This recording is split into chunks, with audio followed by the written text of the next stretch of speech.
एक बड़े शहर के किनारे एक विशाल एक मंजिला मकान शान से खड़ा था।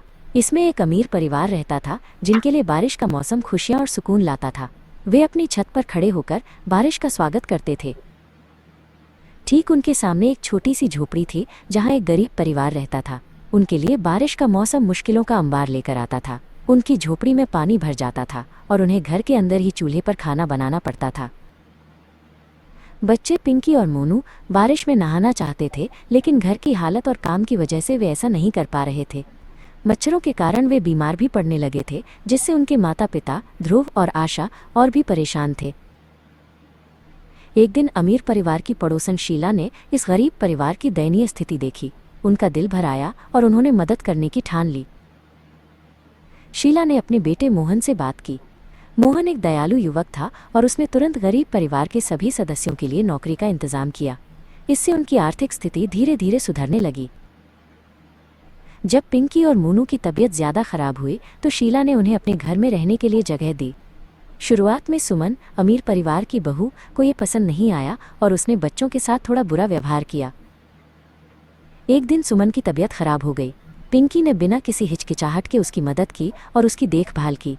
पिंकी की इस निस्वार्थ दयालुता ने सुमन का हृदय परिवर्तन कर दिया। सुमन को अपनी गलती का एहसास हुआ। उसने पिंकी और मोनू से माफ़ी मांगी और उनके प्रति दयालु हो गई। अब वे सब मिलकर खेलते और खुश रहते थे। कुछ समय बाद ध्रुव और आशा ने अपनी बचत से ईंटों और चिकनी मिट्टी का उपयोग करके अपनी झोपड़ी को एक सुंदर 3 मंजिला घर में बदल दिया।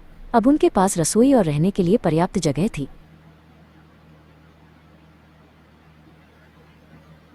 और सबसे महत्वपूर्ण, उनके पास एक छत थी जिस पर वे बारिश का मजा ले सकते थे।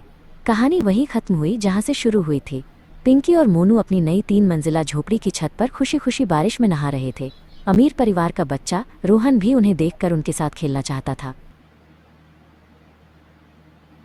रोहन ने अपनी माँ सुमन से पूछा, माँ, क्या मैं भी पिंकी और मोनू के साथ बारिश में खेल सकता हूँ? सुमन ने मुस्कुराते हुए हाँ कह दिया।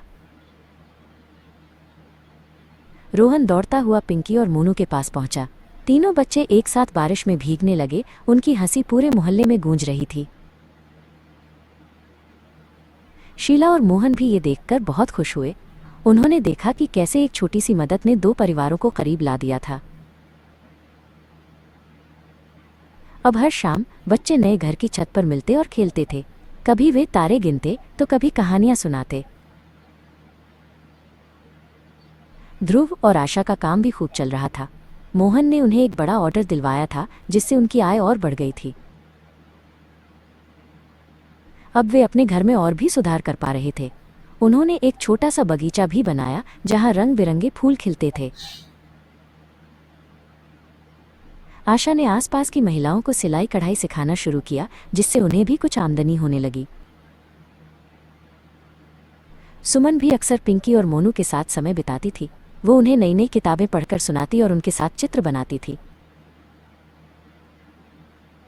एक दिन पूरे मोहल्ले ने मिलकर एक सामुदायिक उत्सव का आयोजन किया। सभी परिवारों ने मिलकर खाना बनाया और खेल खेले। बच्चे सबसे ज्यादा खुश थे। उन्होंने मिलकर एक नाटक खेला जिसमें उन्होंने अपनी दोस्ती की कहानी सुनाई। मोहन ने मोहल्ले के बच्चों के लिए एक छोटी सी लाइब्रेरी बनवाने का प्रस्ताव रखा जहां सभी बच्चे पढ़ सके।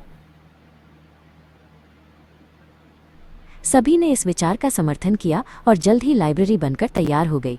अब बच्चों के पास पढ़ने के लिए ढेर सारी किताबें थीं।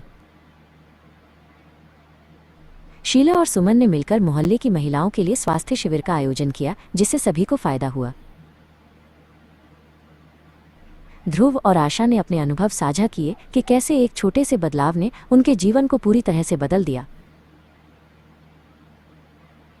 अब वो मोहल्ला सिर्फ घरों का समूह नहीं था, बल्कि खुशियों और एकजुटता का एक बड़ा परिवार बन गया था, जहां हर बारिश की बूंद खुशियां लेकर आती थी।